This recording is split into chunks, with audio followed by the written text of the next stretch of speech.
So I put him back in the car. I'm still kind of uneasy, but I'm like, well, maybe he swallowed it. So I get back in the driver's seat. Soon as I'm about to put the car in drive, all you hear in the back seat is, sorry for the visual, but and so I'm like, okay, he's throwing up, and I don't know if he's about to choke. So I put the car back in park. I'll back out, pull them back out the car. I mean, cars still backed up, but I don't give a flipping flop about them cars. Pull them back out the car. Then by then he's just throwing up everywhere, throw up in the car. So I'm like, well, at least he's throwing up. Maybe it's gonna come up.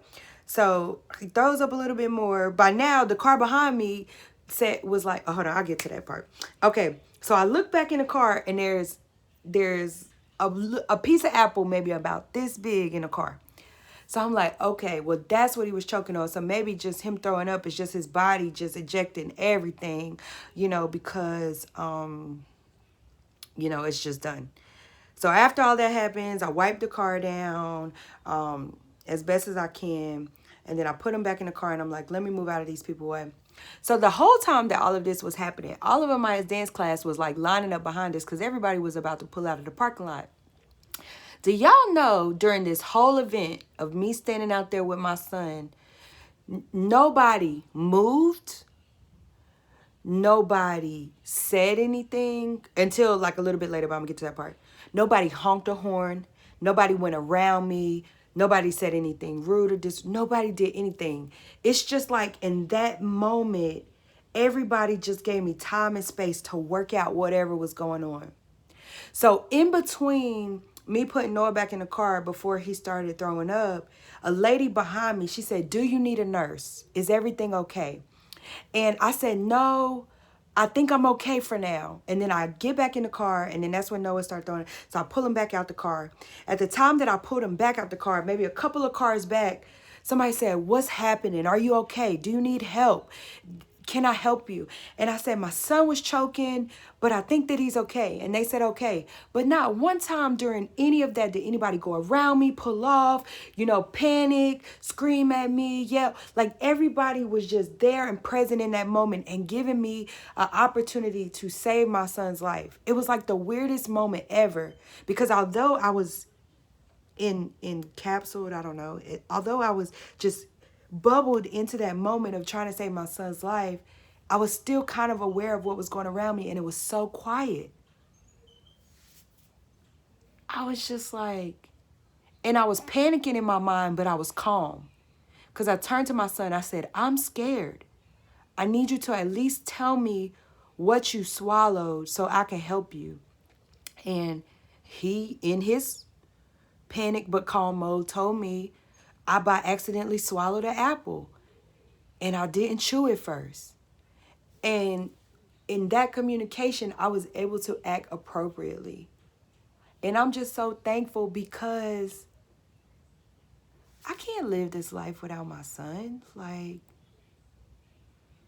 everything just went flashing through my brain, but I knew that panic wouldn't help me and I had to just stay calm. And in the position that I was in, it was like just me. And I had to resolve the situation. So it was uncomfortable, but I knew I had to rise to that occasion. And I did it. So, yeah. Today was very anxiety filled, but I approached every situation with patience and a knowingness that God was going to work it out. Now, in the choking, I'm going to just be honest, in that choking situation, I don't know if I called out to God or Jesus. I mean, I know that they were there, and I think subconsciously I trusted that they wouldn't let anything happen that wasn't supposed to happen.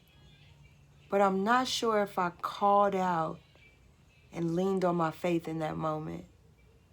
But today, in my other anxiety, I did. So maybe there was a automatic knowingness in that situation because of that. I don't know. But my point is that when things are going to come at you, anxiety-producing events are going to happen throughout the day. especially when you're close to your breakthrough. But you have to not panic. You have to rest in his peace. You have to rest in his peace and know that he's going to work it out for you in a way that it's supposed to work out. And if you give a situation time and patience, he will reveal to you how to resolve that situation. It's when we act quickly that we just respond to things in a way that is not his will. Because things are going to happen to us.